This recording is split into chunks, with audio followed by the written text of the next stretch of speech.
Ahí ya estamos listos. Entonces, pues bueno, Dios mediante el día de hoy ya concretamos este primer módulo de nuestro programa de formación. Yo espero que hasta el momento, ¿verdad? Estas 4 semanas hayan permitido que ustedes se sientan un poco ya más, como decimos, acomodados, ¿verdad? Al proceso, a la plataforma o a la dinámica que es requerida para ir avanzando en los próximos 5 meses.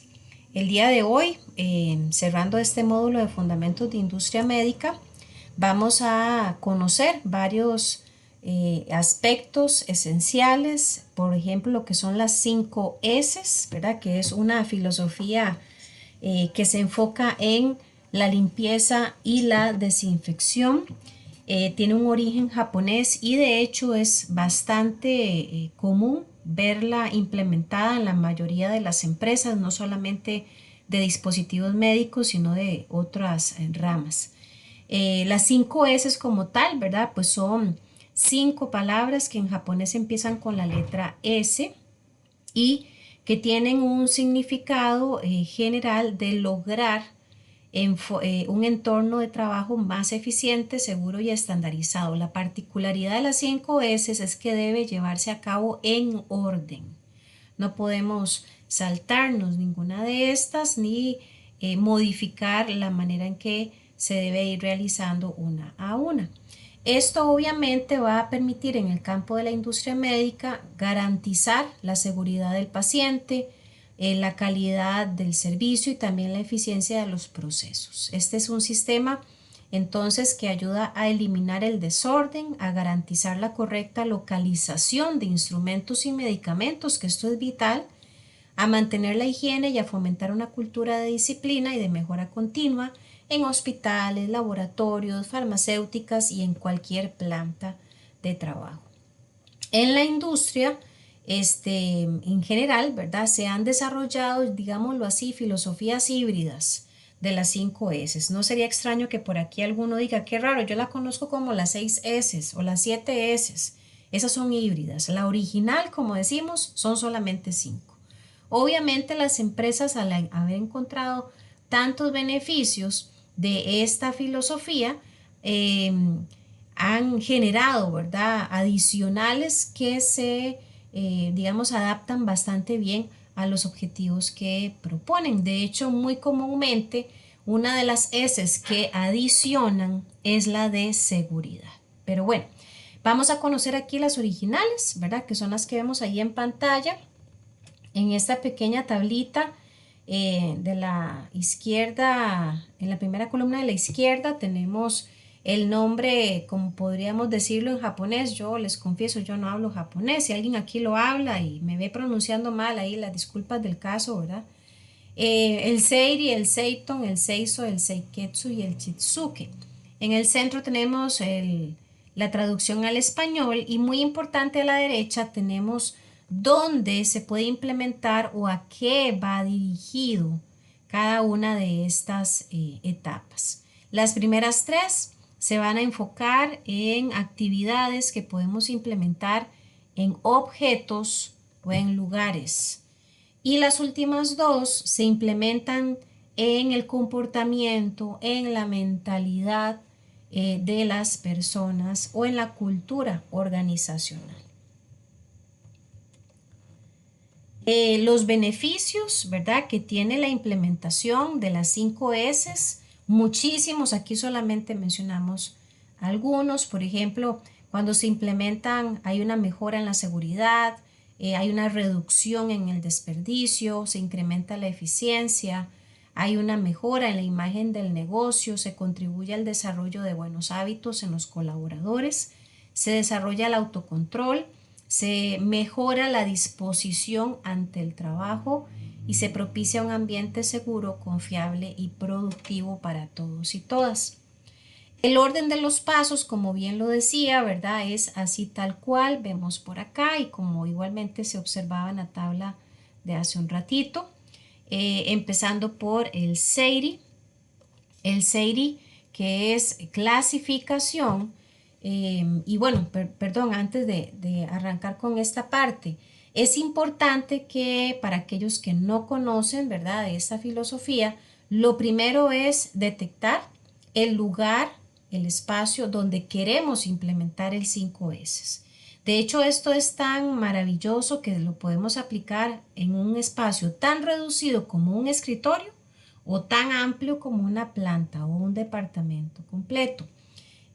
Una vez que hemos identificado el lugar, ahora sí, empezamos a desarrollar cada etapa. La primera que Seiri es clasificar. Aquí lo que vamos a hacer es una separación, una clasificación de todos los elementos, artículos, materiales, o sea, todo lo que exista en ese lugar. Vamos a ir separando las cosas que son necesarias, verdaderamente necesarias, de las que no lo son. Vamos a ir separando aquello que de pronto se considera más bien algo obsoleto, algo que ya no funciona, algo que más bien de pronto está de más, y solamente vamos a manejar lo esencialmente necesario. Cuando hacemos esta primera etapa, estamos liberando espacio, reduciendo costos y obviamente evitando accidentes. A mí me gusta en este punto darles a ustedes, por así decirlo, la dinámica mental de que piensen en algún espacio de sus casas, donde por mucho tiempo han dicho, un día voy a limpiarlo, un día voy a acomodarlo, un día me gustaría que eso se vea mejor, más bonito. Ese espacio que ustedes ubican mentalmente es ideal para aplicar un 5S. Una vez que hemos hecho la clasificación, ¿verdad?, de lo que es verdaderamente necesario, podemos pasar a la etapa número 2, que es el Seiton o el orden.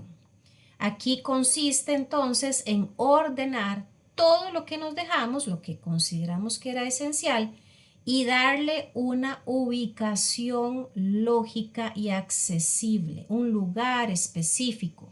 Ojalá ponerle una etiqueta que lo pueda identificar, y de esta manera lo que se va a lograr es que todo se pueda localizar de forma fácil y rápida, sencilla, que evite así la pérdida de las cosas y obviamente la pérdida de tiempo. ¿Cuántas veces a uno a veces en la casa se le pierde una tijera, un par de zapatos, y uno dura horas buscando tal vez aquel artículo? ¿Y por qué? ¿Por qué estamos gastando tiempo? Porque no hay orden. Entonces con el Seiton estaríamos resolviendo esa mala dinámica, ¿verdad? Y obviamente generando un ambiente más accesible y más funcional para todos.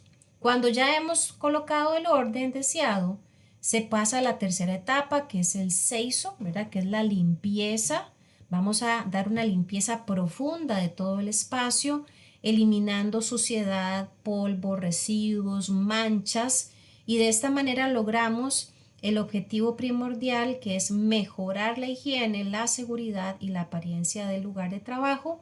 Así inclusive se van a prevenir averías y defectos. Estas primeras 3 etapas, jóvenes, como lo vimos en la tabla anterior, son actividades o procesos que se pueden aplicar a lugares físicos. Cuando ya se ha hecho esto, podemos ir trabajando las últimas 2 etapas. En este caso tenemos el Seiketsu, que es la estandarización. Aquí lo que se busca es establecer normas y procedimientos para mantener el orden y esa limpieza. O sea, todos esos beneficios que obtuvimos en las 3 etapas anteriores, hay que buscar generar procedimientos para que se mantenga y para que se siga haciendo de la misma manera. Así también inclusive es fácil detectar y corregir cualquier anomalía, y además se logra consolidar las etapas 1, 2 y 3 como hábitos normales en la rutina, que esto es esencial para garantizar calidad y eficacia. Y por último tenemos el Chitsuke, que es esa disciplina, porque a ver, en la etapa del Seiketsu estamos hablando de crear procedimientos, pero todos sabemos, por ahí hay un dicho bastante popular, ver al papelito aguanta lo que le pongan. Yo puedo tener todo documentado, sin embargo, si los colaboradores no, digamos, introducen en su pensamiento esos procedimientos, si no están convencidos del beneficio de esos procedimientos, nada hacemos. Entonces, por eso es necesario la última etapa, que es crear disciplina. Aquí hay que fomentar ese compromiso y la responsabilidad que todos los trabajadores tienen cuando cumplen esas normas y procedimientos. Así entonces alcanzamos la mejora continua, se crea una cultura de calidad, de servicio y de excelencia en el trabajo. ¿Ok? No sé si alguien ha tenido la posibilidad de participar en rutinas de 5 S en sus trabajos, que me levante la manita o el dedito para ir confirmando. Por aquí tengo a Yulisa, Faride, Carolina, ok, Gerling, Mardal, excelente. Inclusive si alguien quiere participar comentando alguna experiencia, yo de verdad se lo agradecería montones. No sé si es el caso de Frank o solamente estábamos ahí confirmando la experiencia, pero si alguien quiere compartir.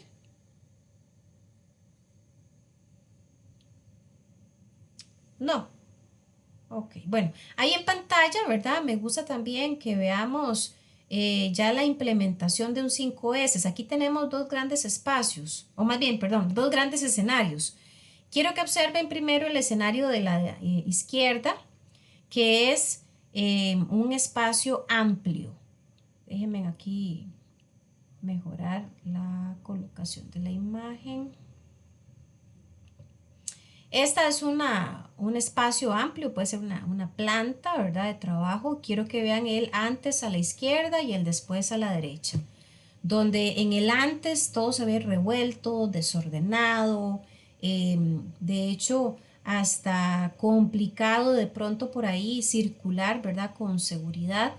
Y cuando se coloca o se implementa el 5S, tenemos ese después donde observamos que el área se ve ordenada, limpia, todo en su lugar, todo bien colocadito, demarcado, no solamente en estanterías, sino inclusive en la parte de piso, ¿verdad? Está enmarcado para que precisamente haya una garantía de un estándar, de que todo va a estar en su lugar correcto, de que nada va a andar por ahí tirado, inclusive lo que es el uso de la etiqueta, ¿verdad? O de la señalización de los lugares donde deben colocarse o resguardarse las cosas, nos da también la posibilidad de detectar cuando algo falta.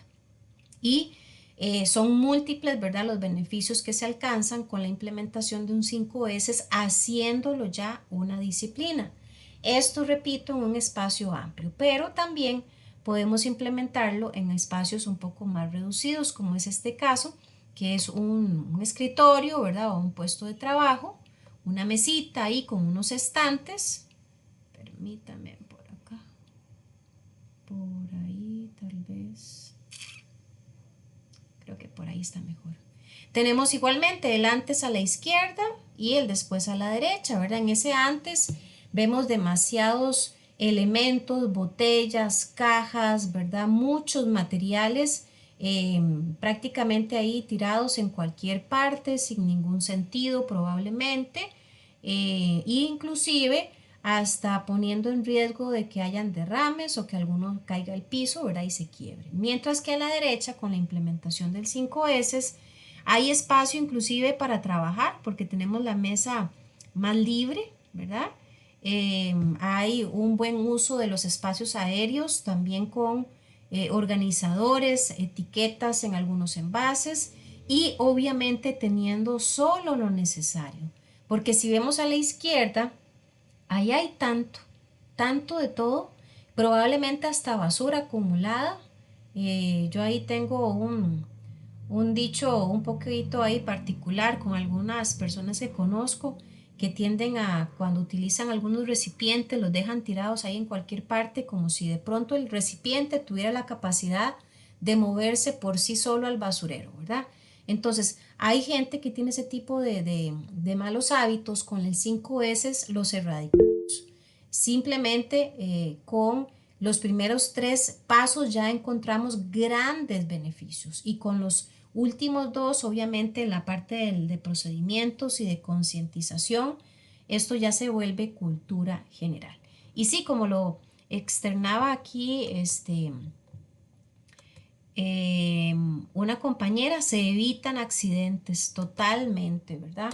No es lo mismo andar buscando alguna herramienta o alguna materia prima en espacios donde todo está revuelto, donde inclusive es difícil acceder a un espacio donde todo está bien ordenado, bien etiquetado, bien colocado y también haya ese resguardo de la seguridad. Gracias a ella la compañera por ese comentario. Excelente. Ok, ¿hay alguna preguntita sobre las 5 S, jóvenes? ¿Se comprenden en qué consisten? ¿Se entendió el resultado que esto genera? Ok, excelente, excelente, gracias. Resulta que bueno, bueno, voy a comentar esto que dice la compañera Dina. En el trabajo de ella se usaba navajillas y cuando las dejaban fuera del lugar se daban accidentes. Claro que sí, imagínense lo que es un elemento punzocortante, ¿verdad? Lo preocupante que puede ser para un patrón estar atendiendo tal vez hasta de forma muy regular gente que se corta, ¿verdad? Y no solamente es cortarse, es el riesgo, ¿verdad? Y que más bien pone en riesgo la operación por el tema de la contaminación por la sangre. En la misma persona o colaboradora que se ve afectada en el accidente también puede poner en riesgo su vida dependiendo, ¿verdad?, de los elementos que haya también en el entorno, sustancias tóxicas, microorganismos, patógenos, etcétera. Así que sí, definitivamente el 5S es una filosofía necesaria y como lo dije hace un rato, bastante, digamos que ya familiarizada, ¿verdad?, en temas de industria médica por los beneficios que genera. Y siempre en estos temas es importante que nosotros también conozcamos un poquito acerca de lo que es la salud ocupacional. La salud ocupacional ha venido generando también bastantes beneficios a todas las industrias. Se le conoce también con el nombre de seguridad y salud en el trabajo y también es una disciplina que se enfoca en la promoción y en la protección de la salud de los trabajadores, en la prevención de enfermedades y accidentes que se relacionen con condiciones laborales. Es bastante común que en las empresas exista un departamento de salud ocupacional, ¿verdad?, donde sus colaboradores tienen como objetivo crear ambientes de trabajo equilibrados, seguros, identificando y controlando cualquier riesgo que esté presente y promoviendo el bienestar físico, mental y social de los empleados para asegurar un desarrollo sostenible de las organizaciones. Y la salud ocupacional en la industria médica, pues precisamente no va a ser diferente a lo que acabamos de conocer. Aquí se busca proteger a los trabajadores de todos los riesgos inherentes que hay en el entorno a lo que es la atención médica, como es la exposición a agentes infecciosos, productos químicos, radiación, riesgos ergonómicos, psicosociales y de seguridad física. Entonces el objetivo siempre va a ser que todos los esfuerzos que se logren con la salud ocupacional van a prevenir enfermedades, lesiones laborales a través de la identificación de peligros, la implementación de medidas de control y el diseño de programas de bienestar. Así se va a garantizar entonces la seguridad, el bienestar de las personas y la calidad de la atención. Hay 10 actividades que se realizan, ¿verdad? O que realizan más bien los servicios de salud ocupacional.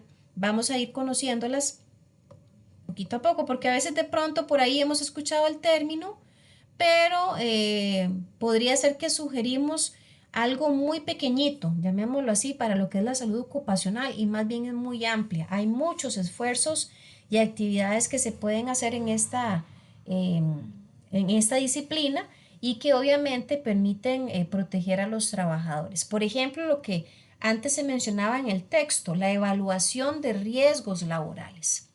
Esto abarca lo que es la identificación de peligros, ¿verdad? Aquí hay que analizar las condiciones de trabajo para identificar cualquier riesgo potencial. Pueden ser riesgos físicos, químicos, biológicos, ergonómicos, psicosociales, etc. Luego que se han identificado los peligros, hay que evaluar los riesgos. Aquí hay que determinar la probabilidad de que ocurra un accidente o enfermedad y la gravedad de sus posibles consecuencias si se manifiestan. Y no queda ahí. Luego sigue la implementación de medidas preventivas, ¿verdad? Aquí hay que adoptar medidas para eliminar y reducir los riesgos identificados. Y en cada empresa los peligros son variados, ¿verdad? No podemos decir, es que en industria médica solo hay 3 tipos de peligros. No, eso va a depender del tipo de industria, del tipo de materia prima que se maneje, el tipo de procedimientos, la maquinaria, las sustancias o materia prima, la ubicación de la empresa, en fin, muchos de esos factores van a identificar o van a sugerir, ¿verdad?, el tipo de peligros que están presentes. La otra actividad es el diseño y la implementación de medidas preventivas. Aquí esto implica la eliminación y sustitución de riesgos que estén obviamente debidamente identificados, la instalación de equipos de protección. Aquí el patrón debe proveer y mantener equipos de protección personal, el EPP, como por ejemplo cascos, guantes, gafas de seguridad, ropa protectora, que sea necesaria precisamente para prevenir cualquier peligro que esté presente. La seguridad en máquinas y equipos, aquí hay que asegurar que todas estas estén en condiciones seguras, con resguardos y con dispositivos de seguridad en su lugar, obviamente también con el debido mantenimiento que éstas requieren. La tercera actividad son las capacitaciones y concientización o concienciación. Aquí es bastante regular, ¿verdad?, que las empresas que están bien comprometidas con la salud ocupacional hagan constantemente, o más bien ofrezcan constantemente entrenamientos en seguridad a todos los colaboradores para que ellos sean capaces, ¿verdad?, de tomar o más bien hacer una buena toma de decisiones frente a situaciones peligrosas, que sean capaces de hacer un buen uso de los equipos de protección, que estén siempre actualizados en todo lo que son temas de prevención de accidentes y manejo de situaciones de emergencia. También charlas de seguridad, ¿verdad? Se implementan bastante en reuniones que son breves para discutir temas específicos de seguridad y promover una cultura de seguridad. Simulacros de emergencia también entran en estas actividades donde pues son periódicamente calendarizados para efectos de evacuaciones, respuesta a incendios o cualquier otra emergencia. Capacitación en primeros auxilios, también otra actividad que pertenece a este punto 3, donde se puede entrenar al personal o a algún grupo, ¿verdad?, específico de colaboradores para que sepan cómo actuar en caso de alguna emergencia médica que se dé en el trabajo, y talleres de ergonomía para educar a los colaboradores sobre la postura correcta, ¿verdad?, de nuestro cuerpo en prácticas muy sencillas, por ejemplo, levantamiento de carga, ¿verdad?, que genera muchas lesiones musculares cuando no se hace correctamente. La cuarta actividad que tiene que ver con salud ocupacional son los exámenes médicos, ¿verdad? De hecho es bastante común que... adelante, Mardalis. Profe, no sé si se oye bien, ¿se escucha? Sí, claro, yo lo escucho. Buenas tardes. Es que ahí Buenas tardes. también quería decir, quizás podría implementarse también cuando a la hora de arreglar las sillas, que la ergonomía de las sillas esté bien en el trabajo.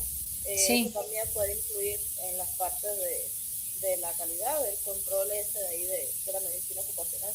claro que sí, excelente. De hecho, le voy a decir, en la teoría, ¿verdad? Sería ideal y maravilloso que cada vez que hay una contratación de personal, cada persona pues cuente con, si tiene un puesto de trabajo que requiere una silla, ¿verdad? Una silla, una mesa, que tenga la altura, la medida correcta.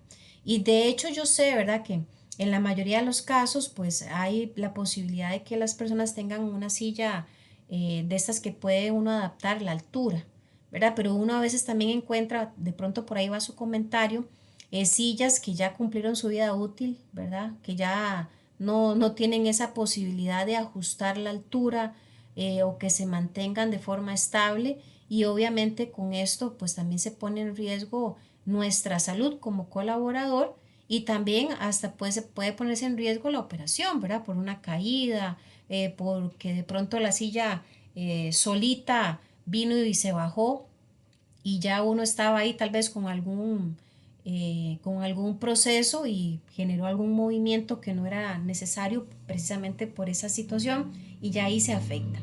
Lo ideal sería que las empresas tengan todo ese nivel de conciencia, ¿verdad? Y que estén dispuestas a que si ya un equipo como una silla cumplió su vida útil, pues sea sustituido, ¿verdad? Si ya no tiene reparación, obviamente, pero aquí hablar de eso sería hilar bien delgadito. Mucha industria apuesta bastante bien por mantener todo en orden y bien adecuado, otras de pronto no tanto.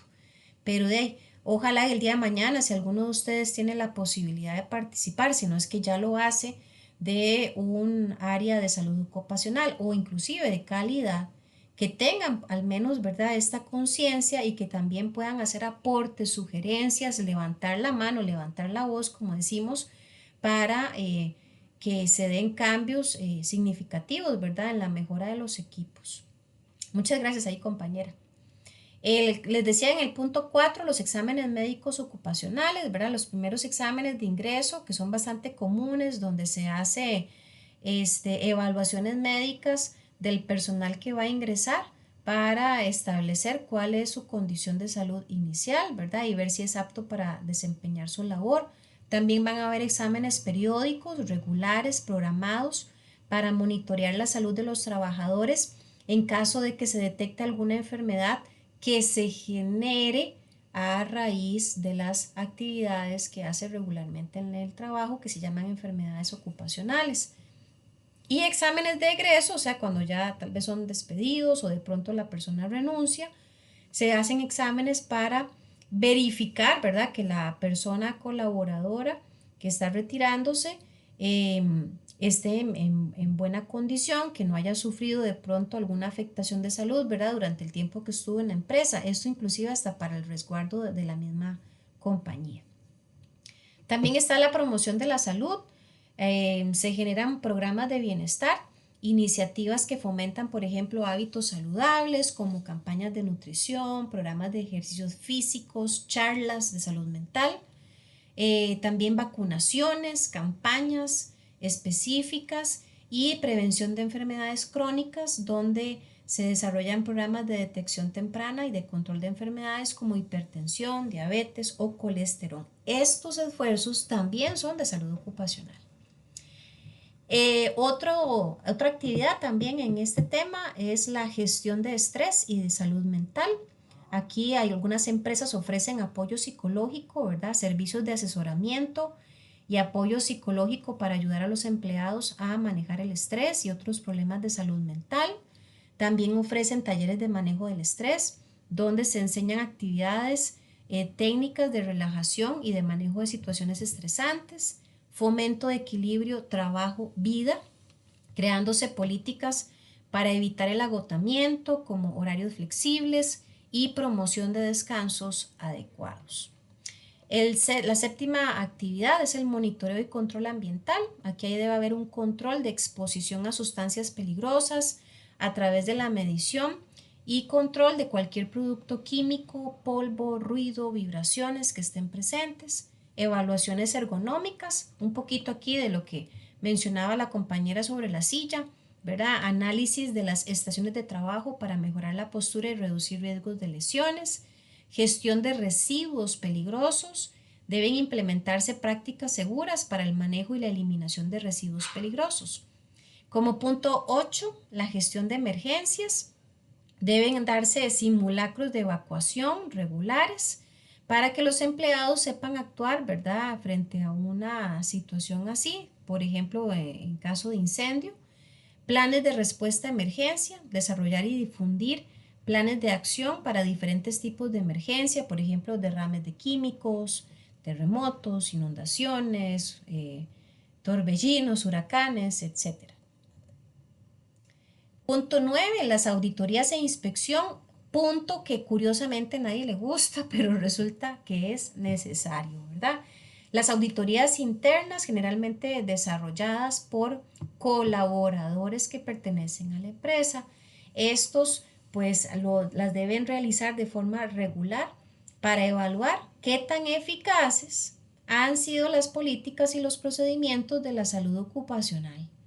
Inspecciones de seguridad, realizar inspecciones periódicas también de los lugares de trabajo para identificar y corregir cualquier condición insegura, y las evaluaciones de cumplimiento, donde se revisan si las actividades y las medidas de la salud ocupacional cumplieron o no, o cumplen con la legislación vigente y con las normas internas de la empresa. Y por último, la documentación y los reportes. Aquí esto cubre lo que es el registro de los incidentes. Siempre en las empresas, cualquier incidente que se presente debe ser registrado. Hay que llevar este detalle, el día, ¿verdad? La hora, el lugar, los implicados, lo que ocurrió, la investigación de las causas y también las medidas correctivas que se implementaron para evitar una reincidencia. La documentación de políticas y procedimientos debe mantenerse actualizados los manuales y los procedimientos que se relacionen en materia de salud y de seguridad del trabajo. Los reportes de desempeño deben elaborarse informes periódicos sobre el desempeño de la salud y seguridad operacional o de la salud ocupacional, incluyendo estadísticas de accidentes, de enfermedades y resultados de auditoría. Entonces, estos 10 puntos o actividades relacionadas a la salud ocupacional van a ayudar a las empresas a que tengan ambientes laborales más seguros y saludables. Se va a reducir el riesgo de accidentes y de enfermedades, se van a reducir también el ausentismo, se va a fomentar la cultura de la prevención y del bienestar entre los trabajadores. Ok, ¿alguna preguntita hasta acá, jóvenes, o algún aporte que quieran hacer? Si no me confirman que está todo clarito con un dedito arriba, porfa, para ir avanzando. Okay, gracias a los que están confirmando. Siempre, ¿verdad? En el tema de la salud ocupacional existe algo que se conoce con el nombre de triada ecológica. Y esto pues son 3 elementos que siempre están presentes en todo lugar laboralmente hablando. Y esto se refiere a lo que es el huésped, el agente y el ambiente. Esa es la triada. El huésped, ¿qué es? Es la persona, ¿verdad? El organismo que alberga o puede albergar una enfermedad. El agente es el microorganismo o sustancia nociva que puede causar una enfermedad y de la que vamos a hablar ya casi. Y por último tenemos el ambiente, que es el entorno donde está el huésped, o sea, el colaborador, la persona, pero también el lugar donde se transmite el agente. Así que estos 3 elementos siempre van a estar presentes cuando hay una enfermedad, ¿verdad? Las enfermedades no surgen mágicamente. Cuando se manifiesta una enfermedad es porque los 3 agentes estuvieron presentes y digamos que tuvieron una dinámica directa que puede generar también una propagación, para lo que la salud ocupacional tiene que implementar medidas. Los agentes, hay varias clasificaciones y aquí me gusta hacer la aclaración, porque si ustedes se meten, por ejemplo, en internet o buscan literatura, van a encontrar muchas clasificaciones de agentes. Algunos autores se ponen muy creativos y hasta 15 clasificaciones se encuentra uno. Nosotros aquí vamos a ver las más comunes. Específicamente vamos a ver solo 5 clasificaciones, pero aclaro, hay más. Están los agentes físicos. ¿Qué son esos? Bueno, todo lo que nosotros veamos en nuestro entorno de trabajo que tenga que ver con iluminación, con vibraciones, con ruidos, con temperatura, con radiación, todos esos elementos se conocen como agentes físicos. Por ejemplo, si estamos en un lugar donde hay extrema iluminación y la gente tiene que andar más bien como cerrando los ojillos porque se siente encandilado, ahí hay un problema de agente físico. O pensemos en el extremo contrario. hay poca iluminación y la gente también ocupa un foco para andar alumbrando para ver qué es lo que está haciendo porque no se ve. Eso es un problema de agente físico. También están los agentes químicos, que es toda partícula que podemos respirar, inhalar o que inclusive puede generar alguna afectación en nuestra piel. Entonces, cuando en los entornos de trabajo hay presencia de humo, de fibras, de gases, este, o inclusive de cualquier sustancia que puede ser corrosiva, que puede ser dañina a la hora de inhalarlo, eso es un agente químico. También están los agentes biológicos, que estos son microorganismos que están presentes en los trabajos, en algunos más que en otros. No es lo mismo, ¿verdad? La carga microbiológica que encontraríamos en un hospital que la que vamos a encontrar tal vez en un escritorio. Es diferente esa carga. No estoy diciendo que no haya microorganismos, sí hay, pero en unos hay mayor cantidad y mayor concentración que en otras áreas. Eh, en el caso, ¿verdad?, de los agentes biológicos, entonces aquí podemos hablar de esporas, de virus, de bacterias, o sea, de todo aquello que microscópicamente está presente y que puede generar también una afectación a la salud. Adelante, compañera. Entonces ahí quería aportar, Sí, claro. eh, tengo algunos estudios de micro y de farmacia, Ajá. y en este caso de agente biológico, al menos en el laboratorio, estamos hablando de microorganismos, cultivos celulares, endoparásitos, que Uh-huh. son los susceptibles y originan cualquier tipo de infección, hasta un tipo de alergia puede provocar. Por Sí. ejemplo, los virus, el VIH incluso es uno, las bacterias, los hongos, las esporas, las toxinas. Los factores pueden ser la peligrosidad, que depende de esa patogenicidad que causa, y el huésped, que es uno mismo, que es la persona que manipula y está expuesta a las muestras en ese laboratorio o en ese mismo medio ambiente. Uh-huh, Por uh-huh. eso es importante realmente la fiada. Claro que sí. Excelente, compañera. Gracias ahí por ese detallazo. Buenísimo. Sí, y como lo está aportando aquí la compañera, ¿verdad? Ella está poniendo como referencia laboratorio, ¿verdad?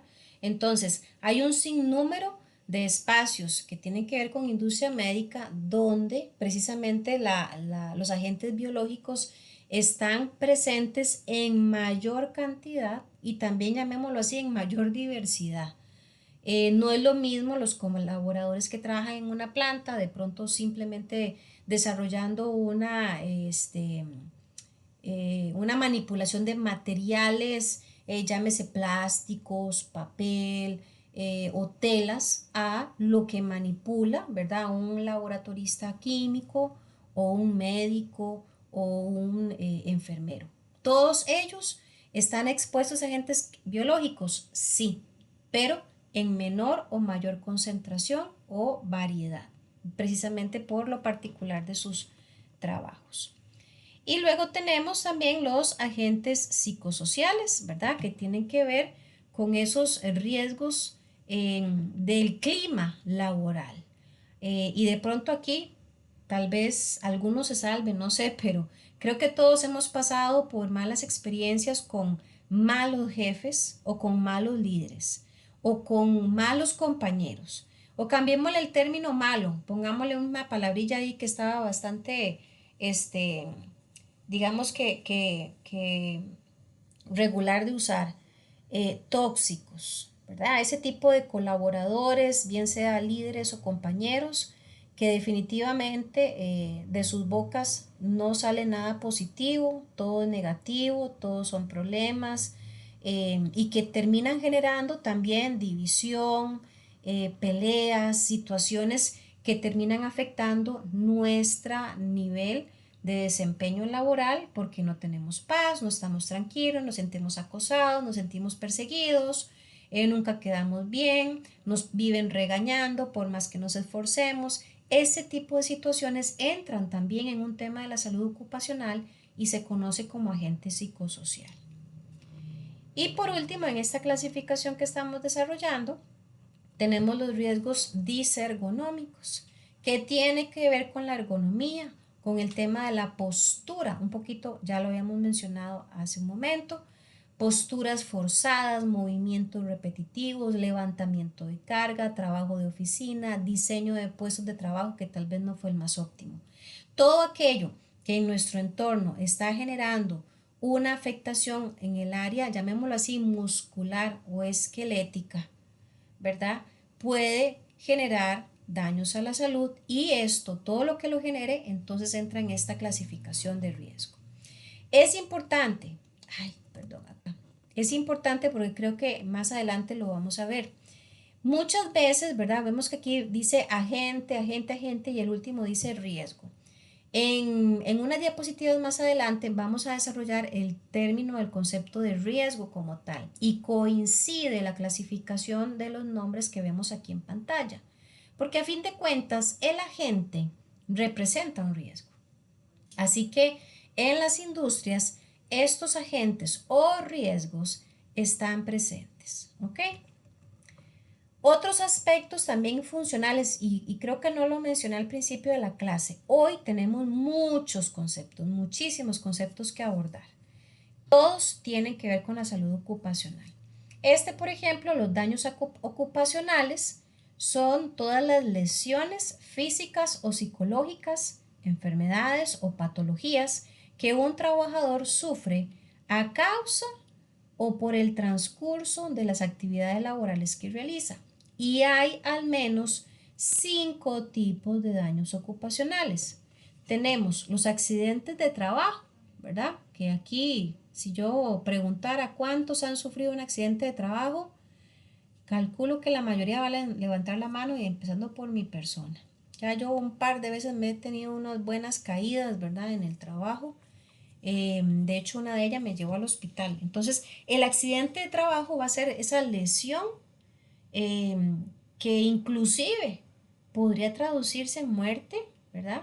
Y que sufre un trabajador por alguna situación que no fue abordada o resuelta o cubierta a tiempo en la empresa.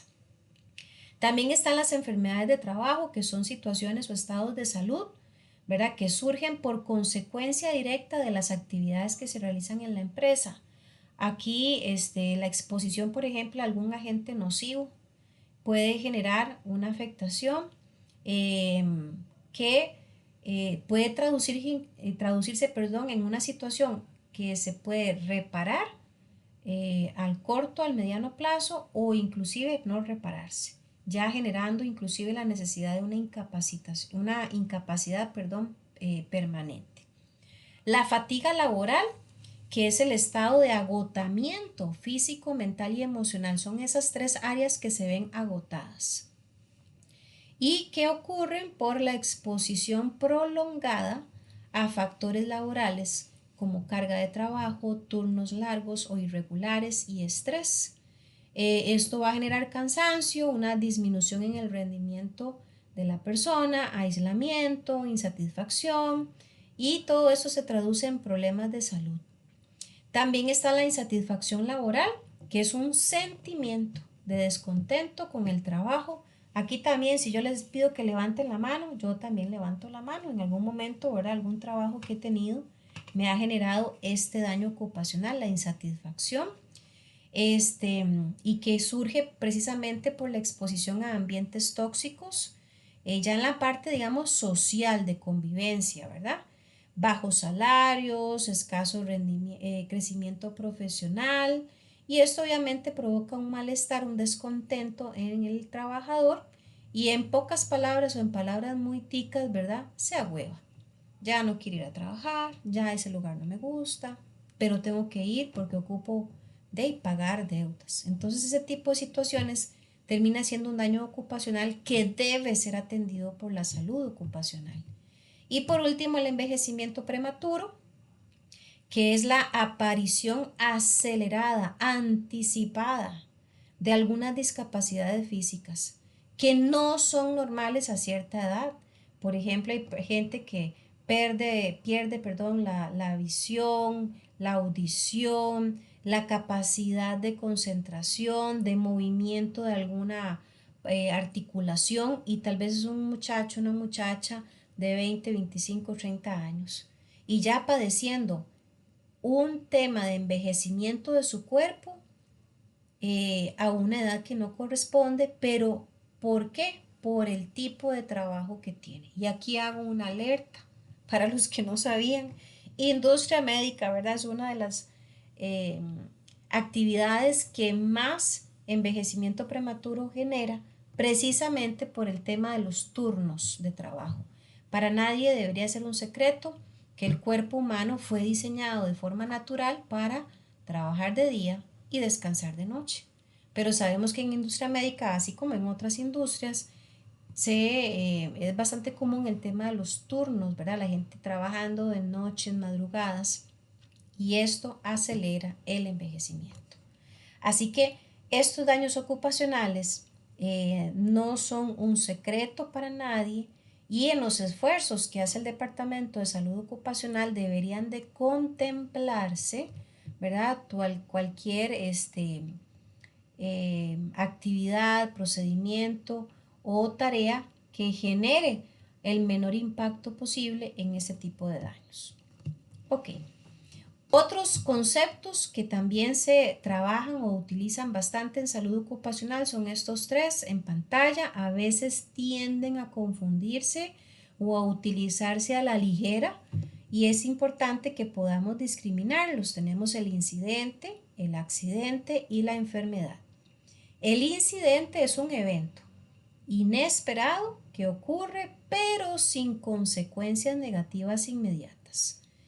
El resultado que el incidente genera eh, no es un daño, ni ninguna lesión, ni ninguna enfermedad, ni fatalidad. Es algo mínimo, y aquí siempre me gusta decirles, a veces un incidente puede ser un susto. Un ejemplo concreto, un objeto que cae desde una altura, pero no golpeó a nadie, gracias a Dios.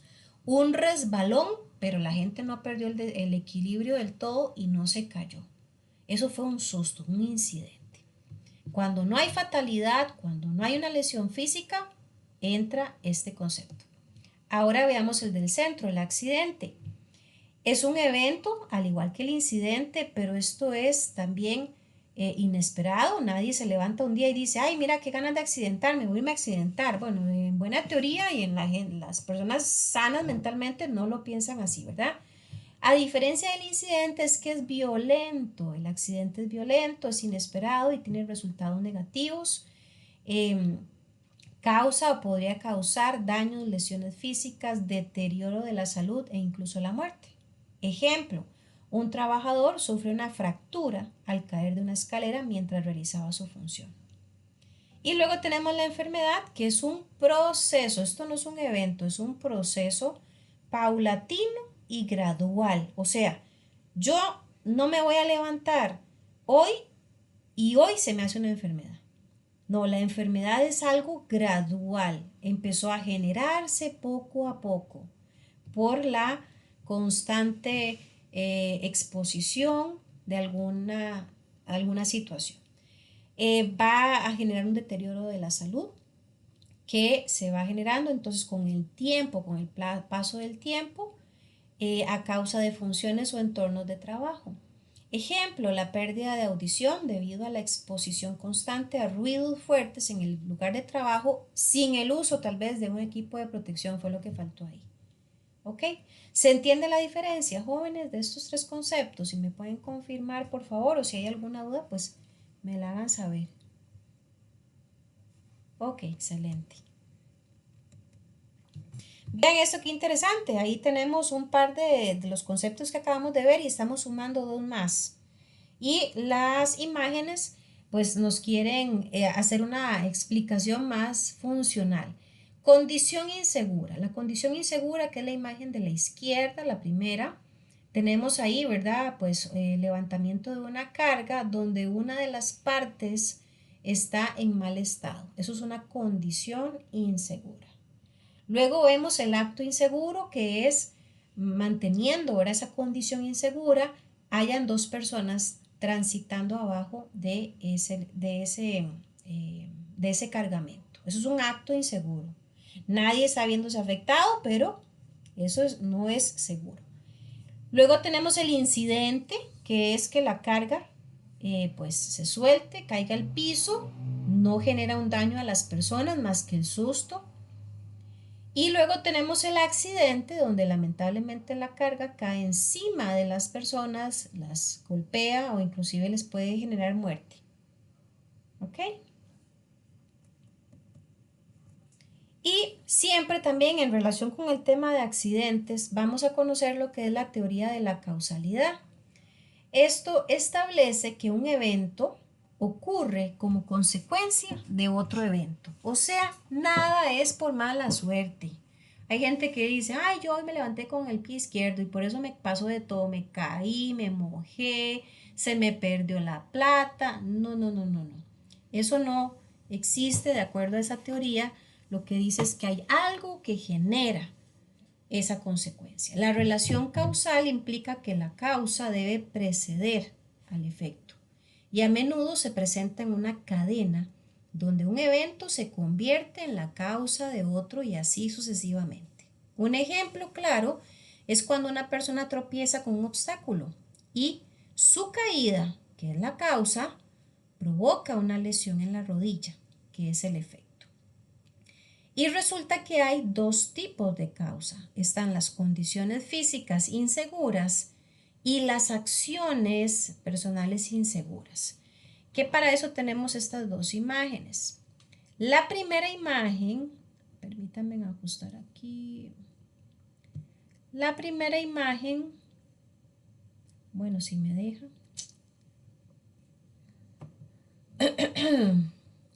Un momentito.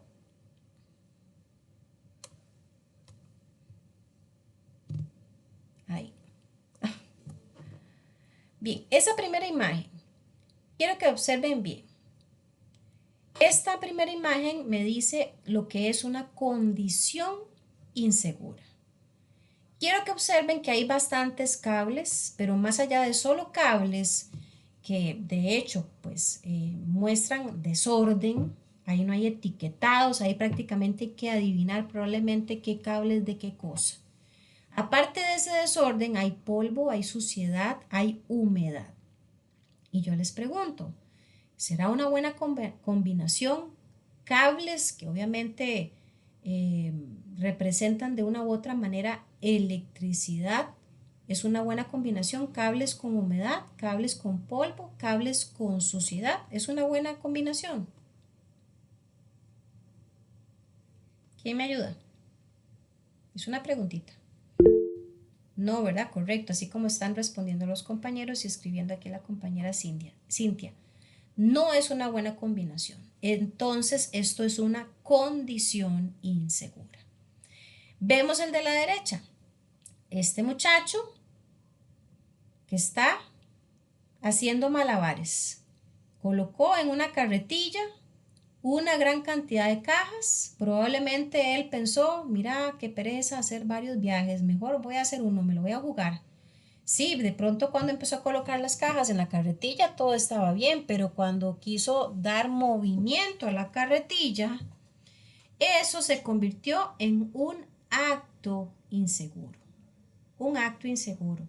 ¿Por qué? No solamente él se puede golpear, se va a golpear la mercadería, se puede dañar la mercadería o puedo golpear a alguien que esté cerca mío, ¿verdad? En este caso. Entonces, estos dos situaciones se conocen como causas.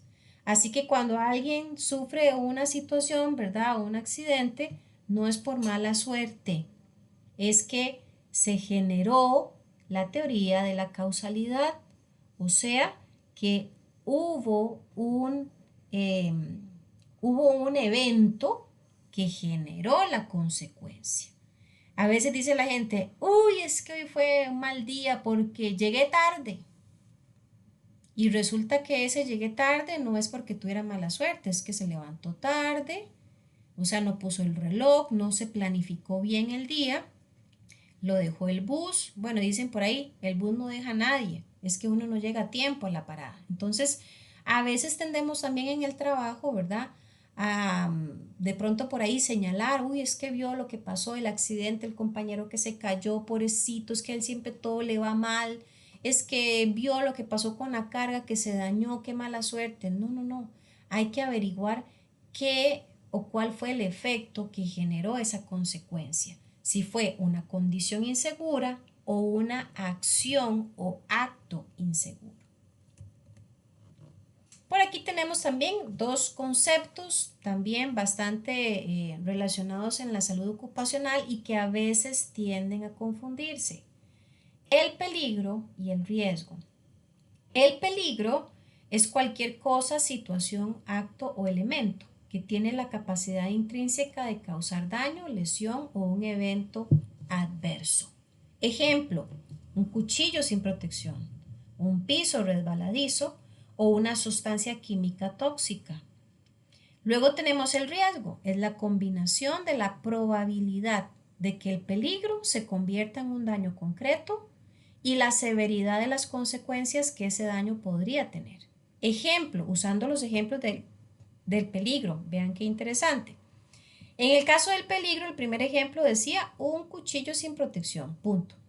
El riesgo ahí sería la alta probabilidad de que un niño se corte con ese cuchillo por haberlo dejado al alcance. Segundo ejemplo, en el caso del peligro, decía un piso resbaladizo. El riesgo sería una fractura si alguien se resbala en ese piso mojado.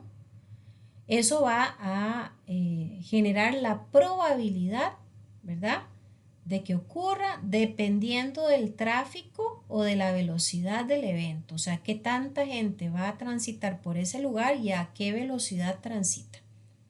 Y el tercer ejemplo, en el caso del peligro, que era una sustancia química tóxica, el riesgo sería la probabilidad de una intoxicación si se manipula esa sustancia sin el equipo de protección adecuado.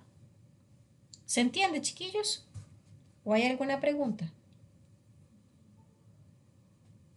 Ok, excelente.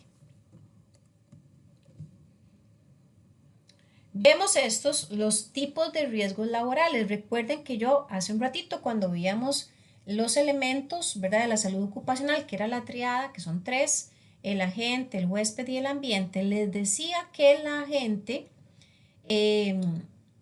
tiende a ser o terminar siendo igual que los riesgos. Aquí tenemos una clasificación un poco más amplia, pero algunos de los nombres son los mismos que vimos cuando desarrollamos el tema de los agentes.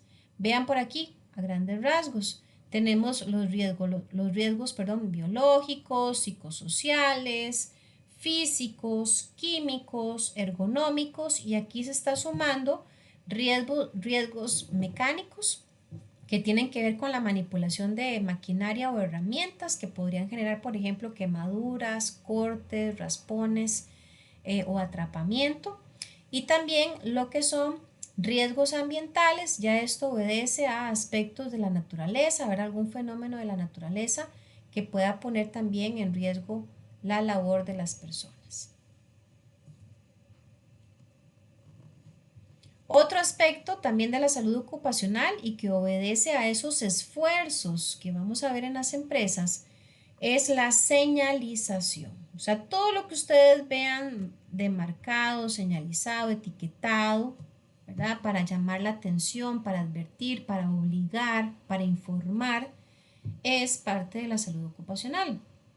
Y es súper importante para comunicar cualquier riesgo o medida de seguridad que esté presente. Para eso se utilizan símbolos, colores, formas geométricas y así se puede alertar, prohibir o bien obligar al personal o a los visitantes a mantener ciertas medidas de seguridad en algunos entornos que son críticos. De esta manera se van a prevenir accidentes, se va a guiar a las personas y también se va a asegurar que las personas cumplan con normas de higiene y así pues mantengan la seguridad que se está esperando.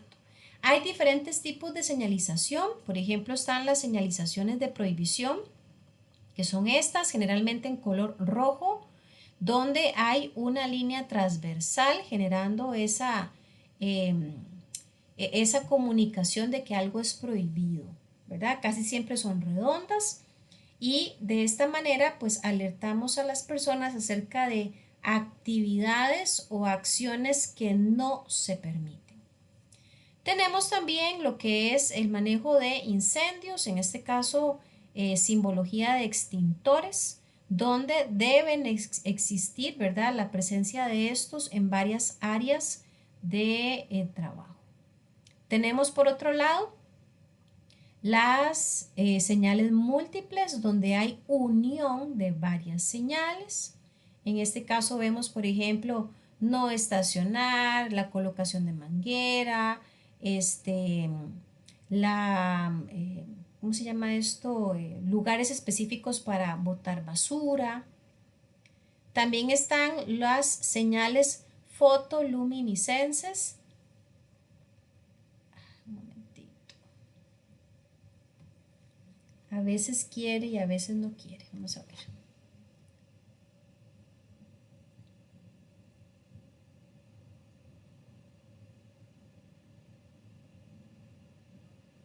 Un momentito, disculpen. Por ahí creo que las tenemos. Estas, ¿verdad? Pues pueden permanecer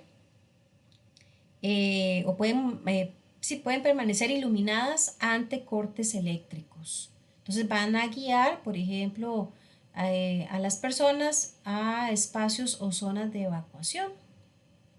También están las señales de advertencia, generalmente son de color amarillo, tienen una forma triangular y advierten de algún peligro. Las de obligación son de color azul, pueden ser redondas y obligan al uso de algún equipo de protección personal específico. También tenemos las de emergencia, también llamadas de información, que son de color verde, pueden ser rectangulares o cuadradas, pueden indicar salidas de emergencia, primeros auxilios, pero también son utilizadas, por ejemplo, para informar dónde están los baños los sanitarios, por ejemplo, o alguna salida o entrada de emergencia. Y también por último tenemos los retroreflectantes, que estos permiten observar los letreros brillantes de forma legible cuando hay poca luz, muy similares a los fotoluminiscentes. Hablamos en su momento, ¿verdad?, de lo que eran los equipos de protección personal o por sus siglas EPP. Aquí es importante recalcar, ¿verdad?, que son todos los dispositivos, accesorios, vestimentas que los profesionales utilizan para protegerse de riesgos biológicos y otros peligros laborales, creando una barrera contra microbios, sustancias químicas y accidentes, previniendo así la propagación de enfermedades e infecciones. Es importante porque vean que ahí dice crean una barrera y previenen. De ninguna forma un equipo de protección personal va a ser 100% efectivo, pero al menos esa barrera que se genera es mejor que nada. Los tipos más comunes de equipos de protección personal son guantes, gafas, respiradores, batas, protección para la cara, para el cuerpo, todos estos adaptados a diferentes riesgos que pueden enfrentarse durante el trabajo. Y obviamente, pues para prácticamente todas las partes del cuerpo hay equipos de protección, ¿verdad? Para la cabeza, la parte visual, respiratoria, auditiva, manos, dorso, pies y todo el cuerpo en general. De hecho, aquí quiero aprovechar para contarles, chicos y chicas, que una vez que finalicemos la clase de hoy, va a quedarles como una actividad extra que por favor vean dos videos que están en la parte inferior del material. Este primer video donde se explica la colocación o el orden correcto de colocación del equipo de protección personal, y también este mismo al final nos enseña cómo debe ser o sea, cuando se tiene que quitar, cómo debe hacerse y en qué orden. Y también va a estar este otro video que es un tema que vamos a ver al final, sobre cómo se debe manipular un extintor. Esas dos videos son una actividad extra, recomiendo que los vean, por ahí pueden haber preguntas de examen para evaluar si efectivamente lo hicieron. Entonces, ¿cuál es la importancia, verdad, sobre los equipos de protección personal? Estos van a proteger a los trabajadores contra riesgos laborales que no pueden controlarse en la fuente o en el medio, previniendo así lesiones, enfermedades y propagación de microbios, lo que también ayuda a cumplir normativas, reducir costos y mejorar la productividad. Para su efectividad es crucial que la empresa identifique los riesgos, proporcione el equipo de protección adecuado y los trabajadores lo utilicen correctamente, lo inspeccionen y lo mantengan de forma regular. De hecho, nosotros vamos a hablar de una parte, digamos, legal más adelante en otro módulo acerca de esta parte de mantener, de usar correctamente los equipos de protección personal, porque terminan siendo una obligación del colaborador hacer un buen uso de estos y una obligación del patrono facilitarlos. ¿Cómo se debe seleccionar el equipo de protección personal? En base a la evaluación del riesgo, ¿verdad? No es que vamos, o bueno, el departamento de compras va a ir a comprar el equipo de protección personal por el más bonito o el más barato o el que se le ocurrió. No, cada área específica de la empresa va a tener que hacer la solicitud del equipo de protección que consideran necesaria dependiendo del riesgo al que se exponen los colaboradores. Y para hacer una buena elección hay que hacer preguntas claves. Por ejemplo, ¿qué tipo de procedimiento se va a realizar en esa área? Para saber si se van a ocupar, por ejemplo, guantes, gafas, audífonos. ¿Cuál será el grado de proximidad con el paciente o el entorno de riesgo si estuviéramos hablando, ¿verdad?, de colaboradores en una clínica o en un hospital? ¿Cuáles son las medidas para detener la propagación de la infección y cuáles son los componentes del equipo de protección disponibles? ¿Qué probabilidad existe de tener contacto con sangre, fluidos corporales o sustancias peligrosas durante un procedimiento? Entonces, esa información que arrojen las preguntas va a poder guiar acerca de una buena elección del equipo de protección personal. Recuerden esas siglas EPP. Para la evaluación del tipo de riesgo, los trabajadores de la salud también deben responder algunas preguntas. Por ejemplo, ¿dónde se pondrá o se colocará y quitará el equipo de protección personal? Deben existir en todas las áreas donde sea requerido el uso de equipo de protección personal espacios específicos para la colocación y para eh, quitárselos. ¿Hay suficiente equipo de protección para todos? La respuesta debería ser sí siempre. ¿Se necesita asistencia cuando se usa el equipo de protección personal? Hay algunos equipos que requieren asistencia para la colocación.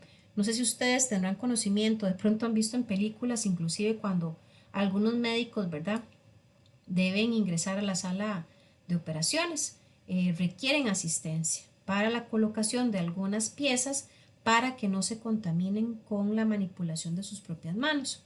¿Qué hacer con el equipo de protección cuando se desechan? No se pueden tirar en cualquier basurero. Deben haber basureros específicos, como se observa ahí en la imagen de la pantalla, para cada uno de los equipos de protección desechables a la hora de eliminarlos. ¿Cuál es el lugar más cercano para realizar la higiene de las manos inmediatamente antes y después de usar el equipo de protección? Debería de haber varias áreas o áreas asignadas específicas para esto y que obviamente estén al alcance de los colaboradores que van a tener que usar equipo de protección personal. El orden de la colocación, aquí hago una gran salvedad. Lo que vamos a ver en adelante es el estándar. Sin embargo, yo ya me he topado, ¿verdad?, con algunos grupos que me han mencionado algunas pequeñas variaciones del orden. Y yo siempre les digo, muchachos, lo que aquí vamos a aprender es el universal. Lo que en las empresas a ustedes les exijan es lo que ustedes tienen que hacer, porque tienen que adaptarse a las políticas internas de la empresa. Por ejemplo, en términos muy general, antes de colocarse cualquier equipo de protección hay que lavarse las manos, eso es lo primero. Luego viene la colocación del cubre zapatos, la colocación de todo lo que es la protección facial, bien sea mascarillas, respiradores, protección de ojos. Luego viene la cofia o la gorra, guantes, bata. En el caso del lavado de manos, hay todo un protocolo, un proceso, ¿verdad?, de lavado de manos, que es importante que ustedes lo conozcan. Ahí en este diagrama pueden hacerse una buena idea de al menos 10 pasos para hacer un buen lavado de manos. También hay un tip por el que no lo conoce, y no se extrañen si en algún momento, tal vez cuando ingresan al área para hacer el lavado de manos, ven a alguien cantando cumpleaños, y no es que nadie esté cumpliendo años, sino que se dice que lo que nos demoramos en cantar esa canción, ¿verdad?, es el tiempo, digamos, promedio necesario para hacer un buen lavado de manos. Vean que debe haberse, mojarse las manos, colocarse el jabón, frotar las palmas, frotar la contrapalma entre los dedos, las puntas de los dedos, alrededor de los dedos, meñique, meñique no, pulgar, perdón, este, y luego de hacer un buen proceso, ¿verdad?, de toda la capa de las manos, viene la parte de enjuague y de secado, que siempre la recomendación es que el secado sea con toalla de papel, no con tela, no con, inclusive aquí hago también otra salvedad, ni siquiera se recomienda con esos aparatos que tiran aire caliente. A no ser que la empresa tenga un buen programa de mantenimiento y de desinfección de esos aparatos, a no ser que lo tengan, ok, pero si no lo tienen, está comprobado que esos aparatitos son muy similares a un aire acondicionado. Si usted el aire acondicionado no le da mantenimiento regular, usted simplemente está tragándose un montón de bacterias. Y yo particularmente conocí más bien a un compañero ya hace años que tristemente, ¿verdad?, tuvo una afectación en la salud gravísima porque en la empresa no había mantenimiento de aires acondicionados, y resulta que en estos aires estaba la bacteria come carne, y este señor perdió un ojito y el 80% del otro ojito. Era una persona relativamente joven, tenía mucho por delante y quedó totalmente incapacitado visualmente hablando. Obviamente él demandó a la empresa, ganó la demanda, ¿verdad? Pero ¿a cuenta de qué? Ninguna demanda, ninguna plata vale perder su vista. Y todo por un mal manejo del mantenimiento del equipo del aire acondicionado. Entonces, por eso les digo, este otro aparato que se usa en muchos baños, que tira aire caliente, es la misma historia. Usted se pudo haber hecho un buen lavado de manos, que si ese aparato contiene alguna bacteria cuando usted se fue a sacar las manos, es como nada. Y obviamente aquí, pues una vez que usted hizo el secado de manos adecuado, en adelante olvídese de tocar nada, ni perillas del lavamanos, ni perillas de puertas. Generalmente en todas las empresas ya de por sí tienen todo esto con sensor de movimiento, ¿verdad?, para evitar el contacto con piel.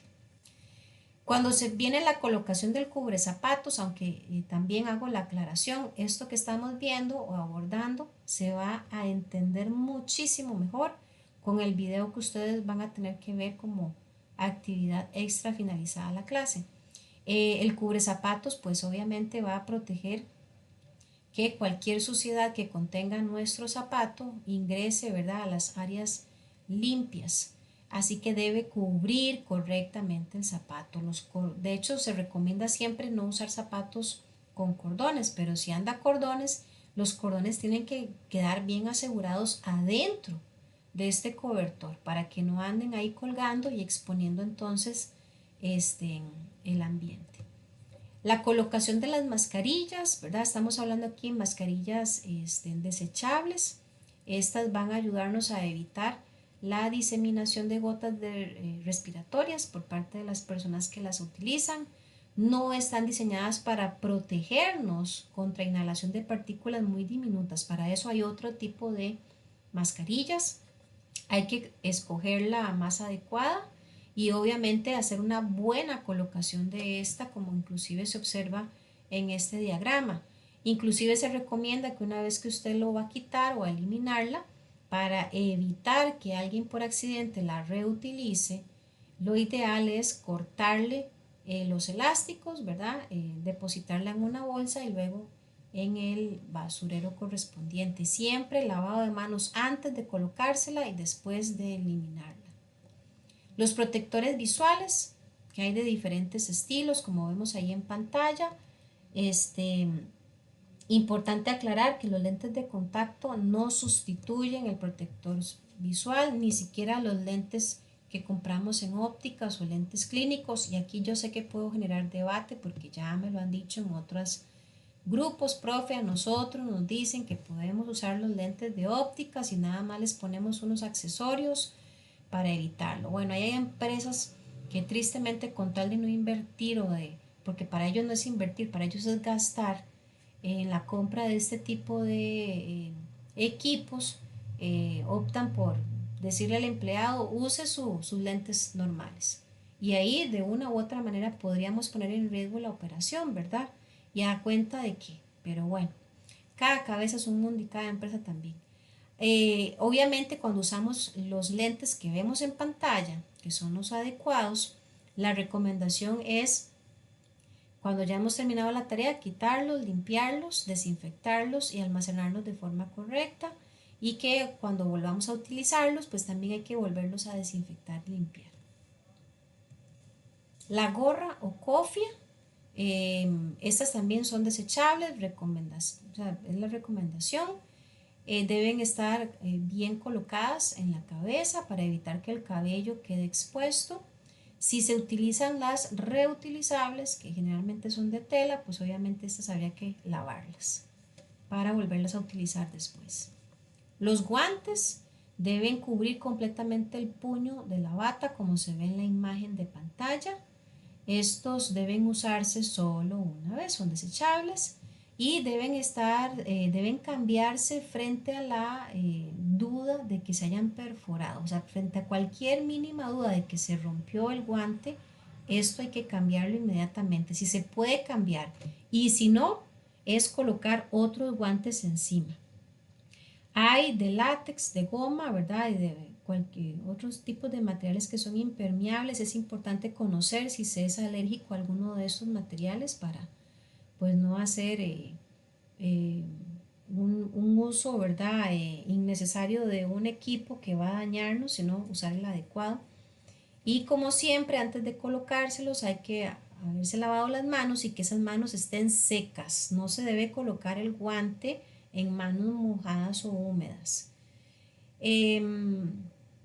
Para ver, una vez que hemos ya colocado los guantes en manos, se recomienda que mantengamos las manos siempre por encima de la cintura para evitar manipular o tocar, ¿verdad? Alguna superficie que ponga en riesgo pues la limpieza del guante como tal.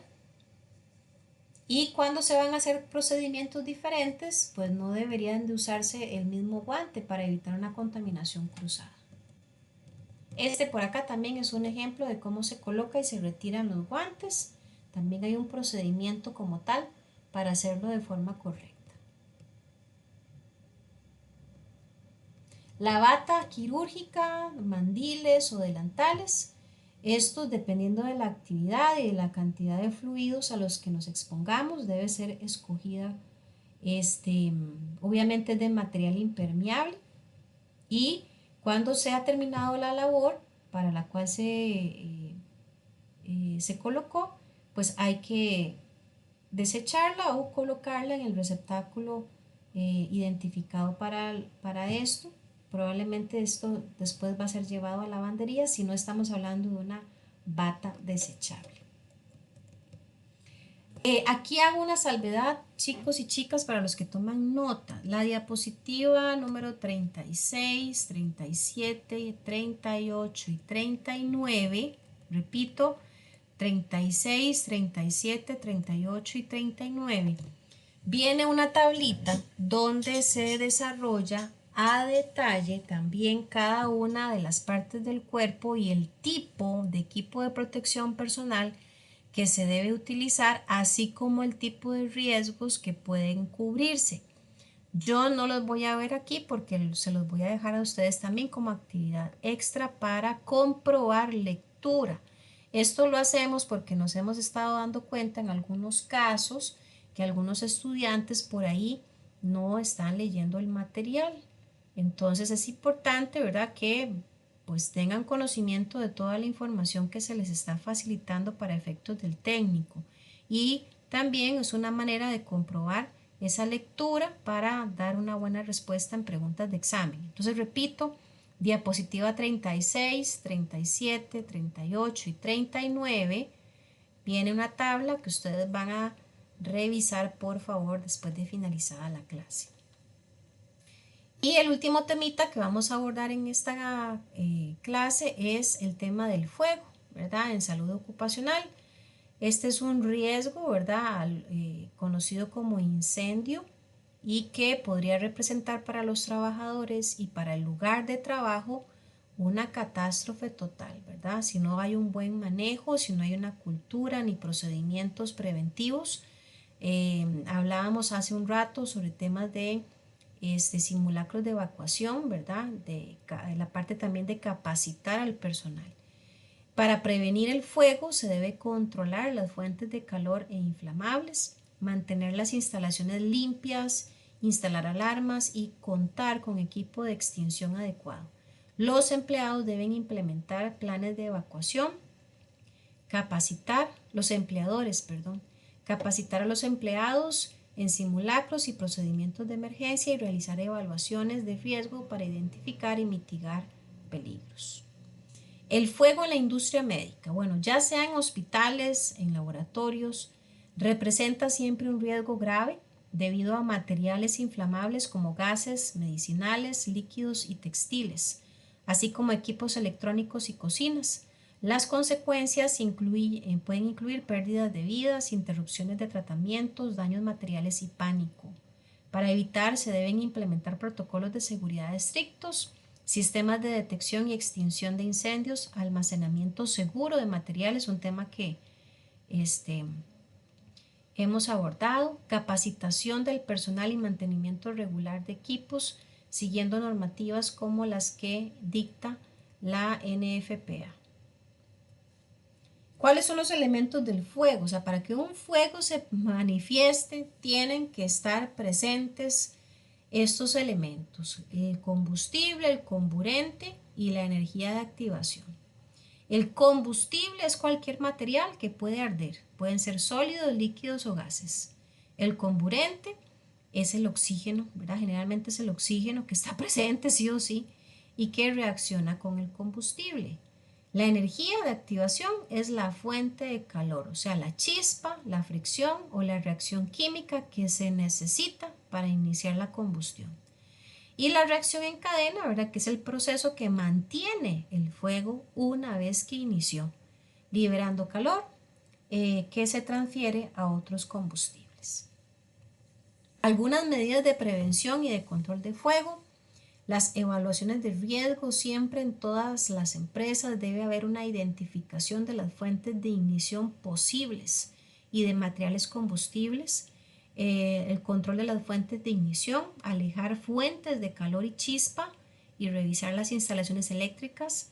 Almacenamiento seguro, debe haber un resguardo de los materiales inflamables en áreas seguras y realizar mantenimiento a las máquinas. Medidas de seguridad activa. Instalar detectores de humo, alarmas y extintores adecuados para el tipo de fuego. Rutinas de limpieza.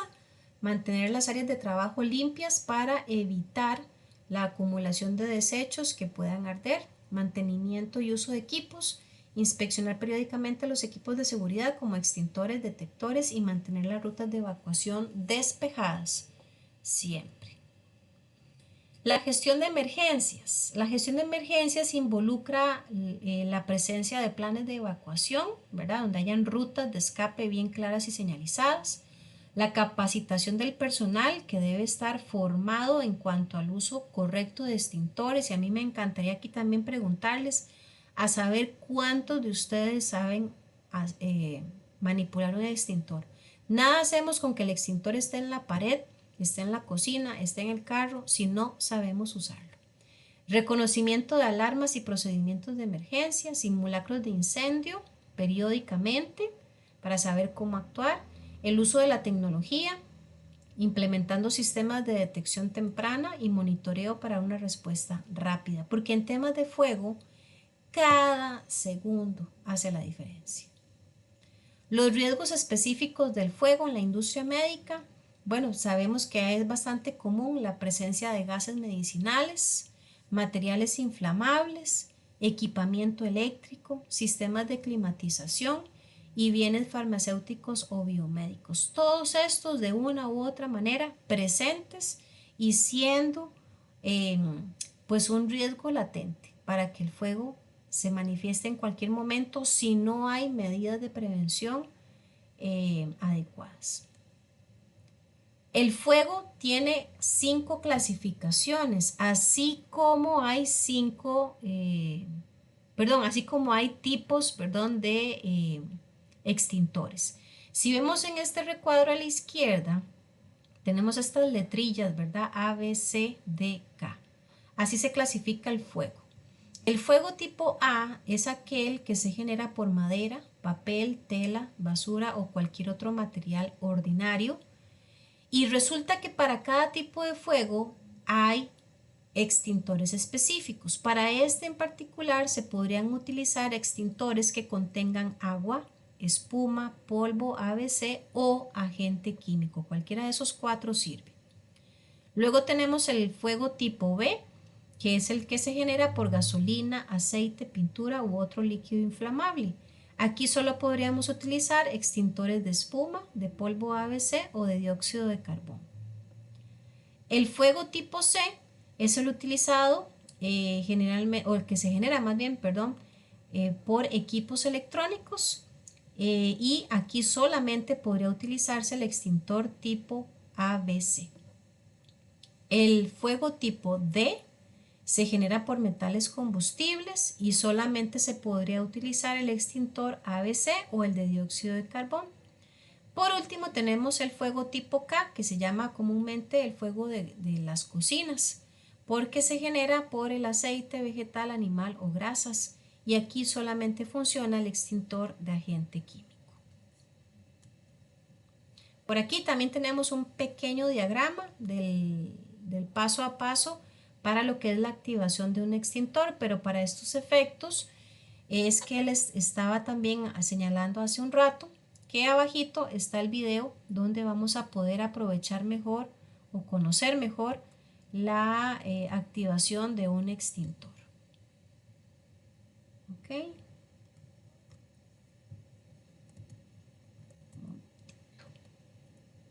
¿Alguna pregunta, chicos, chicas?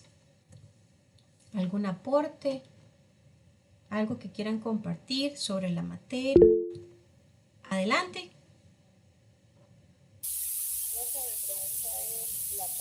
Si gustan, puede hablar un poquito más fuerte, que la escucho allá muy lejos. ¿Me oye? Bien lejitos. Vamos a ver si le entiendo. La parte de los videos. Perdón, ¿la parte de qué? De los videos. Ah, de los videos, ajá. Incluyen también en la parte de la evaluación del examen. Sí, les decía que es importante que vean los 2 videos porque puedan venir preguntas de examen para corroborar que ustedes los hayan visto.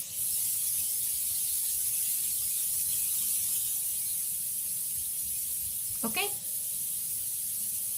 Excelente. Okay, ¿alguien más con alguna preguntita, algún aporte?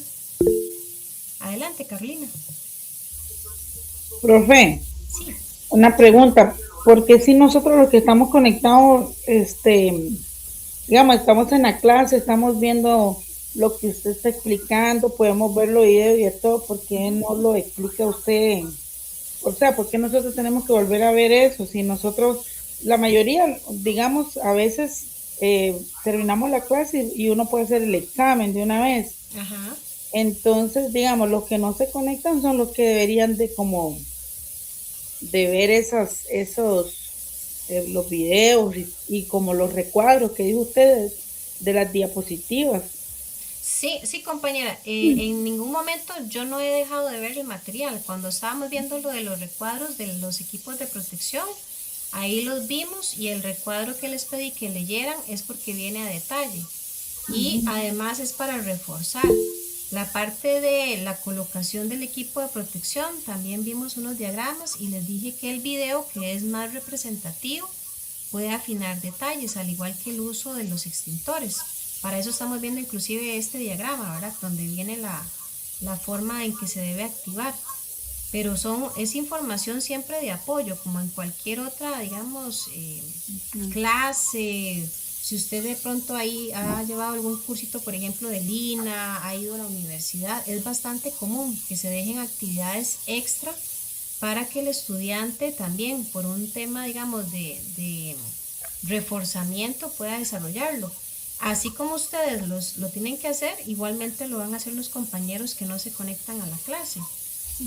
Ok. Pero más bien, vea que yo constantemente les estoy preguntando si hay alguna duda. Si, por ejemplo, usted me dice a mí, profe, vieras que a mí no me queda claro, no sé, algo del equipo de protección personal, yo con todo gusto se lo explico. No, yo sí le entiendo, profe. Esa es la consulta que tenía yo.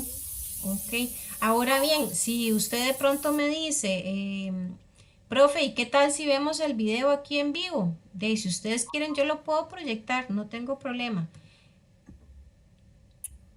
No, profe, está bien.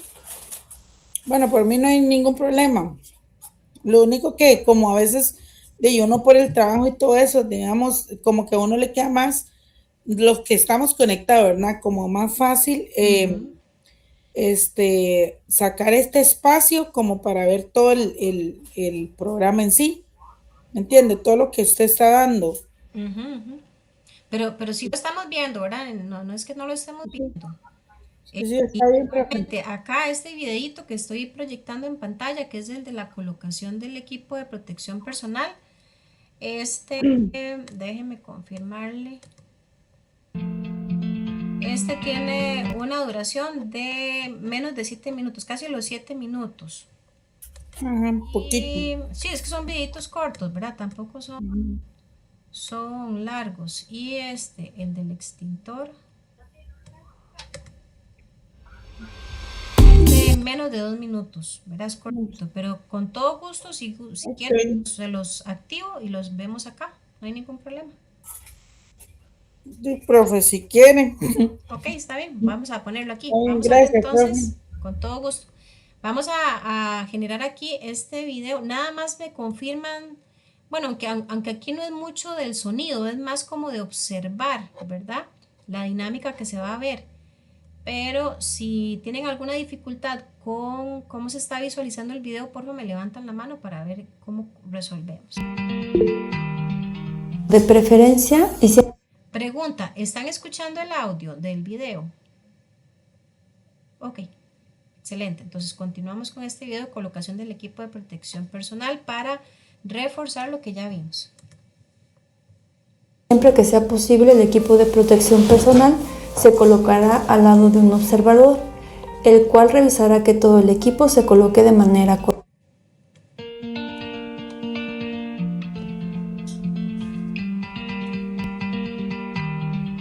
De preferencia, y siempre que sea posible, el equipo de protección personal se colocará al lado de un observador, el cual revisará que todo el equipo se coloque de manera correcta.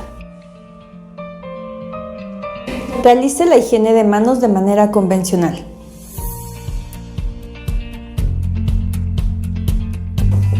Coloque el cubrecalzado.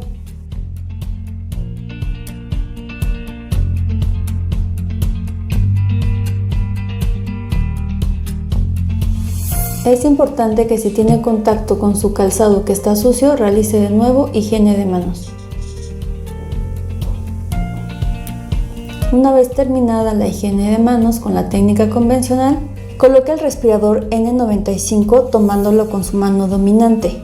Ajústelo perfectamente a la cara y coloque las cintas iniciando por la cinta inferior. Una vez pasada la cinta inferior, coloque la cinta superior. Ajuste perfectamente el puente metálico al tabique nasal y realice también una prueba de sellado colocando sus manos al lado del respirador, haciendo una exhalación profunda para verificar que no exista fuga de aire. Coloque los gogles y ajuste perfectamente para evitar que estos puedan llegar a lastimar una vez que esté dentro de la habitación del paciente.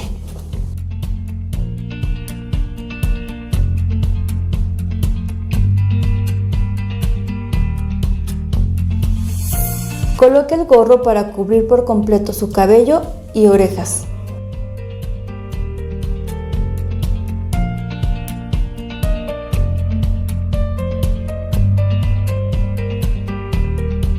A continuación, deberá colocar el primer par de guantes, los cuales no deben de ser estériles.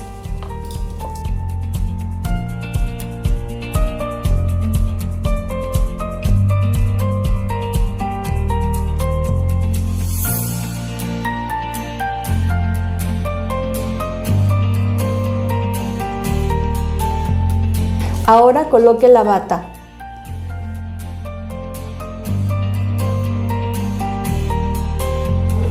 Es importante que la bata tenga puños que se ajusten perfectamente a la muñeca.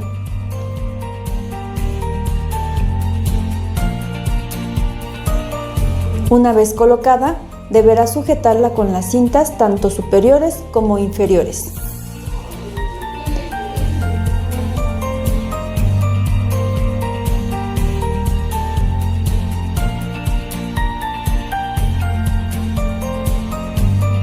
Es importante verificar que en la parte posterior su ropa esté protegida.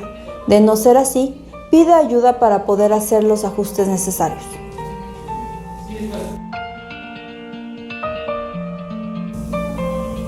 Ahora se deberá de colocar el segundo par de guantes. Este segundo par de guantes deberá cubrir completamente el puño de la bata.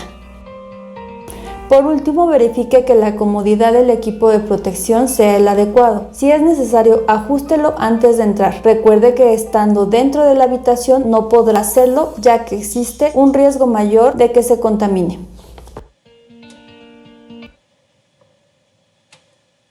Ok, ahora vamos con el del extintor.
Ok, ¿qué tal chicos, chicas? ¿Se pudo ver bien? ¿Se entendió bien la activación del extintor? Ok, tengo una compañera con mano levantada. Faride. Hola, buenas noches, profesor. Hola, hola, buenas. Profe, tengo una duda con Claro. respecto a la diapositiva 36 a la 39, si no me equivoco. Sí, dígame. usted, digamos, finalizando la lección, va a dejarlas de una vez para nosotros poderlas ver y así hacer el examen. Es que yo lo hago de una vez. Bueno, el material ahí está disponible. Por lo mismo, digamos, ya finalizando, yo cierro la conversación ahorita, Ajá. la clase, y yo puedo verlas detalladamente. Sí, sí, sí. El Ah, material, ok. acuérdese que está disponible 24 horas al día durante toda la semana. Que si usted lo Ah, quiere ok, ver otra perfecto. vez o si lo quiere ver Ajá. dentro de una hora, No, no, de una vez. está bien, está bien. Bueno, muchas gracias. Con todo gusto. ¿Alguien más? ¿Alguna otra preguntita? Cintia.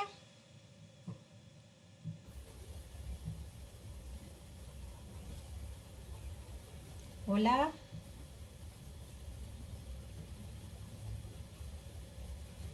No la escuchamos, compañera.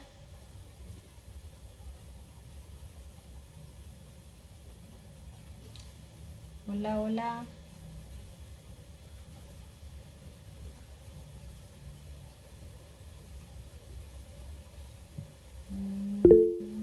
Cintia, adelante.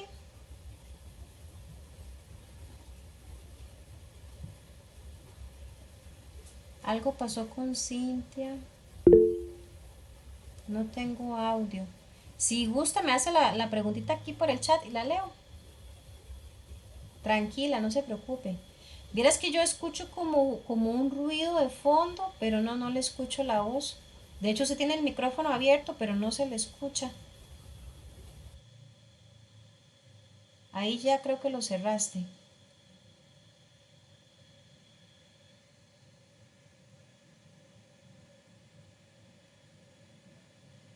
Si está usando audífonos, puede hacer que el plugcillo bueno, si es un audífono con cable, revisar que esté bien puestillo.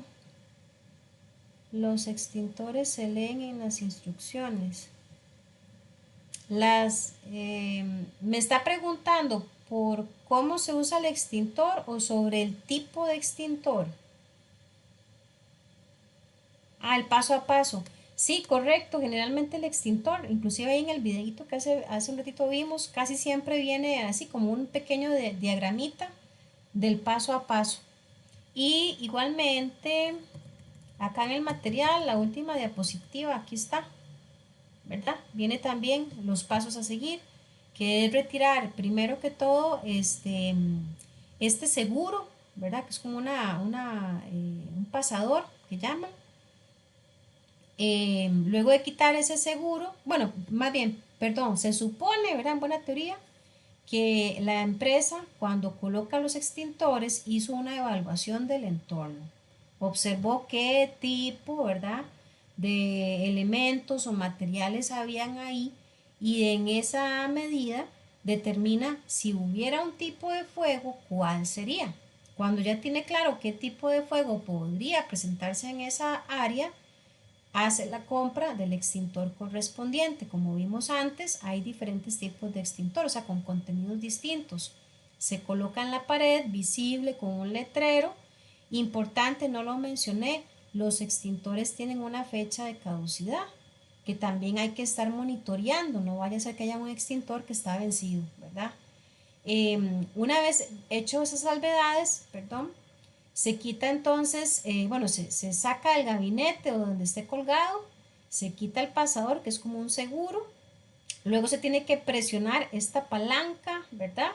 Y a la vez, con la otra mano, se sostiene la manguera y siempre en movimiento de zigzag se desprende pues la sustancia, el líquido que contenga el extintor. Esto es importante y también se mencionaba ahí en el video y se ve aquí en este diagrama.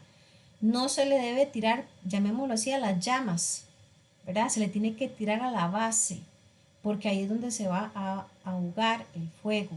Y también es importante, otra aclaración, uno tiene que colocarse ¿cómo se llama esto? Digamos, a una distancia máxima de 3 metros. Yo no puedo pegármele ni estar allá lejísimo, o sea, no puede ser los extremos, ni tan cerca que me quemo yo, ni tan lejos que la sustancia cuando se dispara no vaya a llegar. Y también lo otro es que si estuviéramos en un espacio abierto, y hay viento, por ejemplo, las llamas van a tener obviamente pues una afectación por el viento. Tenemos que ponernos contra viento porque si no pues nos quemamos. Y cuando se termina de socavar el fuego, como dice aquí el punto 5, ¿verdad? El extintor, así esté vacío o aún tenga un poco de contenido, se tiene que dejar sobre el piso de forma horizontal. Esa es la señal de que ya se usó. ¿Ok? ¿Alguna preguntita aparte o algún extra? ¿Un comentario?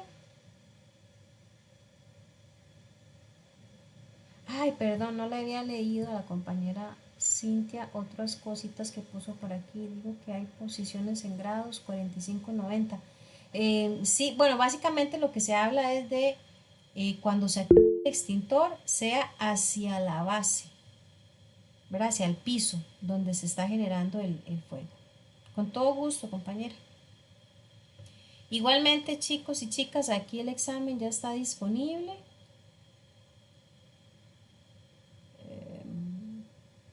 Permítanme por acá. Aquí abajito está el examen, ahí están las fechas y las horas de cierre. Así que si todo está clarito, si no hay ninguna otra pregunta o aporte, muchísimas gracias por el tiempito que le dedican a la clase en vivo, que tienen el chancecito de hacerlo. Saludos a los que ven la clase grabada. Dios mediante, pues nos veríamos la próxima semana. Recuerden que todas las consultas solamente por correo electrónico de IPEA, nada de chat de WhatsApp, porfa. Buenas noches, con todo gusto, chao.